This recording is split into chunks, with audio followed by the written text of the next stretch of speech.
Jeep उबड़ खाबड़ रास्ते पर चली जा रही थी, उसकी हेडलाइट्स उमस भरी रात को चीरती हुई। अंदर माया ने अपने बैग को कसकर पकड़ा हुआ था। उसकी निगाहें दूर एक आकृति पर टिकी हुई थीं। पैलेस। उसके बगल में आकाश घबराहट में अपना चश्मा ठीक कर रहा था। पक्का ना माया? यह जगह मुझे डराती है। डरपोक मत बनो। हम सच के लिए यहाँ आए हैं, याद है? महाराजा के कर्ज को हमेशा के लिए खत्म करने के लिए। उन्होंने महीनों तक रिसर्च की थी, महाराजा के तंत्र मंत्र और उसके बाद हुई अस्पष्ट त्रासदियों के टुकड़े टुकड़े किस्सों को जोड़कर। आज रात उनका सामना उन ढहती वॉलों के भीतर जो कुछ भी था उससे होगा। जैसे ही वे बाहर निकले, हवा में भारीपन था, सड़ती हुई भव्यता और कुछ और की गंध, कुछ प्राचीन और परेशान करने वाली।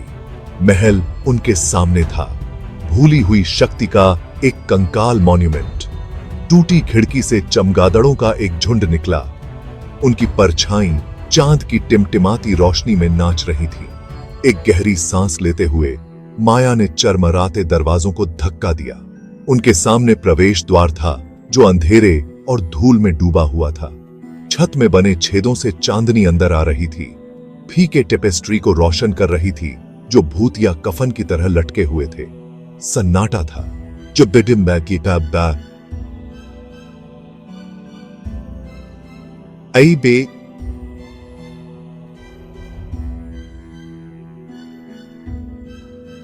उनके दिलों की धड़कन से टूट रहा था। चलो शुरू करते हैं। महल में एक धीमी गूंज गूंज रही थी। पहले तो मुश्किल से ही सुनाई दे रही थी, लेकिन कौटातार तेज होती जा रही थी। आकाश जम गया, उसकी आंखें दहशत से फैली हुई थी। वह क्या था? माया अपनी इंद्रियों को सतर्क रखते हुए उसने चुप रहने के लिए हाथ उठाया। हवा ठंडी हो गई, वातावरण में एक स्पष्ट बदलाव। महल की गहराई से एक भूतिया फॉर्म बनने कौटा। महाराजा झिलमिलाते वस्त्र पहने, उनकी आंखें एक भयानक हरी रोशनी से जल रही थीं। उनके सामने प्रकट हुई। उनका भूतिया फॉर्म शक्ति बिखेर रहा था, जो खतरे की एक ऐसी आभा थी जिससे उनकी रीढ़ की हड्डी में कंपी दौड़ गई। घुसपैठियों, तुम मेरी नींद में खलल डालने की हिम्मत करते हो? उसने एक हाथ उठाया और कमरे के चारों ओर की वस्तुएं कांपने कौटीं। धूल एक भयानक नृत्य में घूम रही थी। आकाश पीछे की ओर लड़खड़ा गया। एक गिरे हुए झूमर पर उसका पैर पड़ा, उसका चश्मा टेढ़ा हो गया। हालांकि माया अपनी जगह पर खड़ी रही। हम आपसे नहीं अफ्रेड। हम आपके कर्ज के बारे में जानते हैं और हम इसे तोड़ने के लिए यहाँ हैं। महाराजा ने एक खौफनाक हंसी हंसी जो खाली हॉल में गूंज उठी। एक ऐसी आवाज जो सदियों के दर्द और क्रोध की कहानी कह रही थी। कन्फ्रंटेशन शुरू हो गया था। महाराजा ने तेजी से इशारा किया और ऊर्जा की एक लहर माया से टकराई। उसे एक दीवार से टकराकर पीछे फेंक दिया। उसने हांफते हुए, अपनी सांस पकड़ने के लिए संघर्ष करते हुए, अपने पैरों पर खड़े होने के लिए संघर्ष किया। इस बीच आकाश अपनी रिसर्च जर्नल के पन्नों को बेतरतीब ढंग से पलट रहा था। कोई तोड़ होना चाहिए, तो ढूंढो। माया चिल्लाई। भूतिया खंजरों की बौछार को चकमा दे रही थी जो बीच हवा में ही प्रकट हो गए थे। वह एक ढहते हुए खंभे के पीछे झुक गई। उसकी अलंकृत नक्काशी उसकी त्वचा पर ठंडी लग रही थी। इससे पहले कि वह सोच पाती कि वह फंस सकती है, आकाश यल। मिल गया। हमें महाराजा का मुकुट चाहिए। उनके शोध के अनुसार मुकुट महाराजा की शक्ति का स्रोत था और कर्ज को तोड़ने की कुंजी थी। एकमात्र समस्या यह थी कि यह महाराजा के भूतिया सिर पर खतरनाक फॉर्म से टिका हुआ था। जैसे ही महाराजा उनकी ओर बढ़े, आंखें चमक रही थीं। आकाश पूरी तरह से अनाड़ीपन के क्षण में अपने ही पैरों पर फिसल गया, जिससे वह प्राचीन ताबीज जो वह पकड़े हुए था हवा में उड़ गया।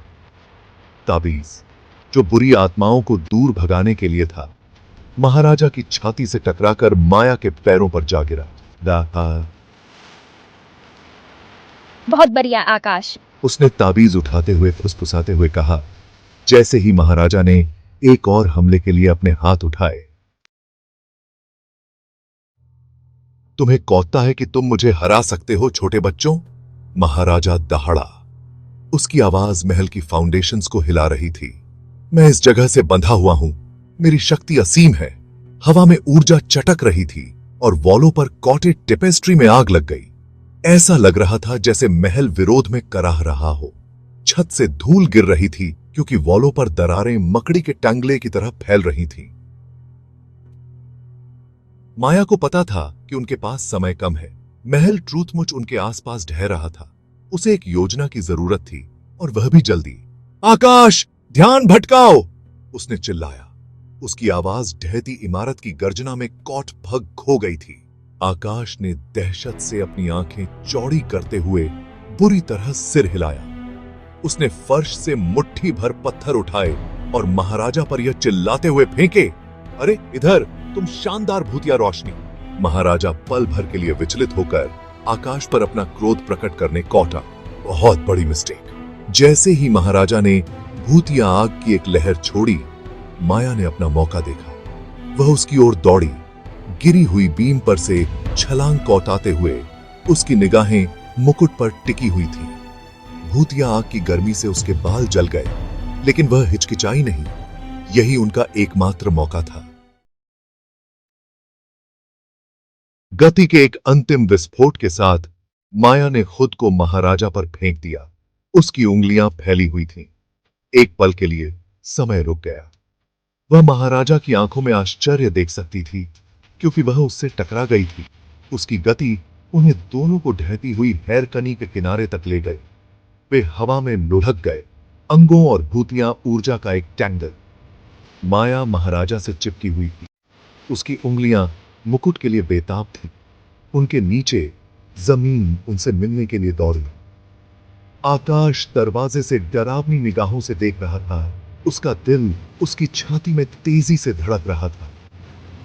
आखिरी संभावित समय पर माया की उंगलियां मुकुट के चारों ओर बंद हो गई।